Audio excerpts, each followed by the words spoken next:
पूरे ब्रह्मांड की ऊर्जा को एक जगह एकत्रित कर दिया जाए तो ये शक्ति का रूप धारण कर लेती है। और ये शक्ति कोई और नहीं, साक्षात माँ दुर्गा है, साक्षात माँ प्रकृति है। जी हाँ दोस्तों, चैत्रीय नवरात्र का शुक्ल पक्ष शुरू हो चुका है और इन दिनों हम माँ दुर्गा के 9 रूपों की पूजा करते हैं। चैत्र मास का ये जो शुक्ल पक्ष है ये अपने आप में बहुत महत्वपूर्ण है। कहते हैं चैत्र मास के शुक्ल पक्ष के पहले दिन ब्रह्मा जी ने सृष्टि की रचना शुरू की थी और इन्हीं दिनों सतयुग का प्रारंभ हुआ था। चैत्र मास के शुक्ल पक्ष के पहले दिन भगवान विष्णु ने मत्स्य अवतार लिया था। चैत्र मास के शुक्ल पक्ष के 9वें दिन भगवान राम ने धरती पे जन्म लिया था। तो इसीलिए ये महीना और इसका ये शुक्ल पक्ष अपने आप में बहुत महत्वपूर्ण है, बहुत ही अनुकूल है। इन दिनों माँ भगवती हमारे हृदय में और माँ सरस्वती हमारे जीवा पे विराजमान होती हैं। इन दोनों हमारे मन में जो भी इच्छाएं होती हैं, जो भी आकांक्षाएं होती हैं, वो ज़रूर पूरी होती हैं। इसीलिए पूरे आशा और विश्वास के साथ मैं आप सबको चैत्रीय नवरात्र की हार्दिक शुभकामना देती हूँ और नव वर्ष की भी हार्दिक शुभकामना देती हूँ। जी हाँ दोस्तों, मैं हूँ कल्पना और मैं बड़े ही दिल से स्वागत करती हूँ आप सभी का मेरे इस चैनल पर। तो बात उन दिनों की है जब ब्रह्मांड का निर्माण हो रहा था।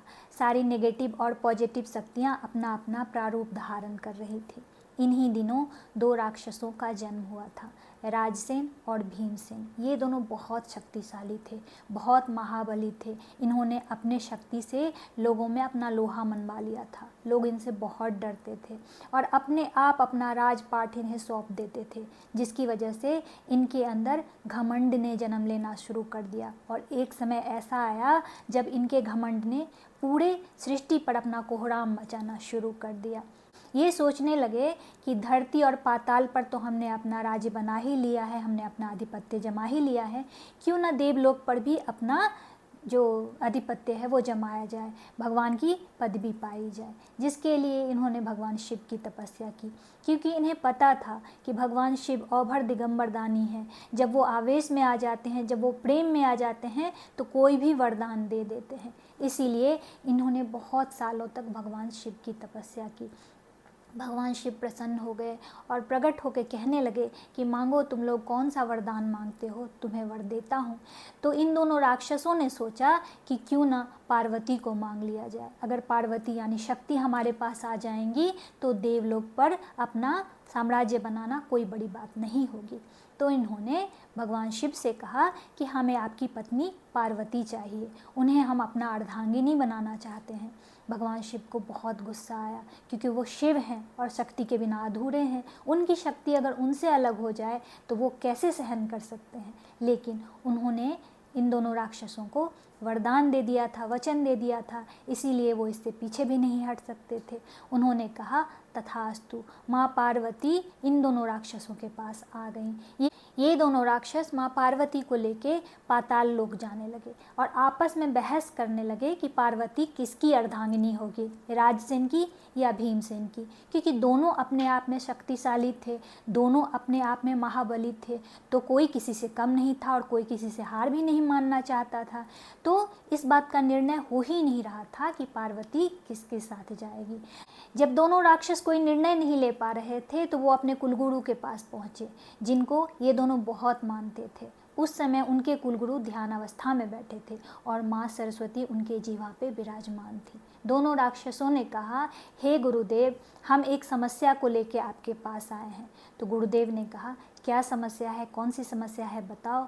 तो दोनों राक्षसों ने कहा कि हमने बहुत वर्षों तक महादेव की तपस्या की और पार्वती को उनसे मांग लिया। अब समस्या ये है कि हम भाई हैं 2 और पार्वती है 1। तो पार्वती तो किसी एक की ही अर्धांगिनी होगी ना, तो हम दोनों में से किसकी अर्धांगिनी होनी चाहिए पार्वती, इस बात का निर्णय आप कर दीजिए। तो गुरुदेव ने कहा, इस बात का निष्कर्ष भी तुम ही निकालोगे, क्योंकि तुम दोनों महाशक्तिशाली हो, महाबली हो। तुम दोनों आपस में युद्ध करो, जो जीत जाएगा वो पार्वती का वर होगा। दोनों ने इस बात को मान लिया और युद्ध मैदान में उतर गए। दोनों युद्ध करने लगे और दोनों ने एक दूसरे को मार डाला और माँ पार्वती भगवान शिव के पास चली गई। दोनों राक्षस मरने के बाद जब शिवलोक पहुँचे तो भगवान शिव से कहने लगे कि हे महादेव, आपने हमें इतनी शक्ति दी थी, हमें इतना बल दिया था, इतना पराक्रम दिया था, लेकिन जब हमने आपसे माँ भगवती को मांगा, माँ पार्वती को मांगा, तो आपने हमारा विनाश क्यों कर दिया। महादेव ने कहा, अरे मूर्खों, तुम्हें पता नहीं है, शक्ति के बिना शिव अधूरे हैं। तुमने शक्ति को मुझसे छीन लिया था तो मैं सृष्टि में कुछ नहीं कर सकता था, सृष्टि की हर रचना अधूरी रह जाती। तुम दोनों ने अपने मद में आके सब कुछ भुला दिया। मद में आके तुमने शक्ति को अपना अर्धांगिनी बनाना चाहा, जो कि असंभव है, इसीलिए तुम्हारी मृत्यु निश्चित थी। तो देखा आपने, हमारे पास जो भी शक्ति है उसका उपयोग हम अपनी भलाई के लिए करें, हमारे पास जो भी शक्ति है उसका उपयोग हम समाज की भलाई के लिए करें, हमारे पास जो भी शक्ति है उसका उपयोग हम दूसरों की भलाई के लिए करें, तो उसमें हमें उन्नत मिलता है, बरकत मिलती है, अच्छा ही अच्छा होता है। लेकिन अपनी शक्ति का हम दुरुपयोग करने लगें, किसी के साथ बुरा करने लगें, भविष्य का विनाश करने लगें, तो ऐसे में भगवान कोई ना कोई निर्णय लेते हैं और उसका विनाश निश्चित करते हैं। आशा करती हूँ कि मेरी कहानी आप लोगों को अच्छी लगी होगी। अगर लगी है तो मेरे चैनल को सब्सक्राइब कर लीजिए, वीडियो को लाइक कर दीजिए।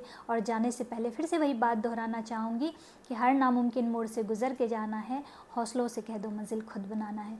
मिलती हूँ एक नई वीडियो में एक नई कहानी के साथ, तब तक के लिए आप सबको जय हिंद।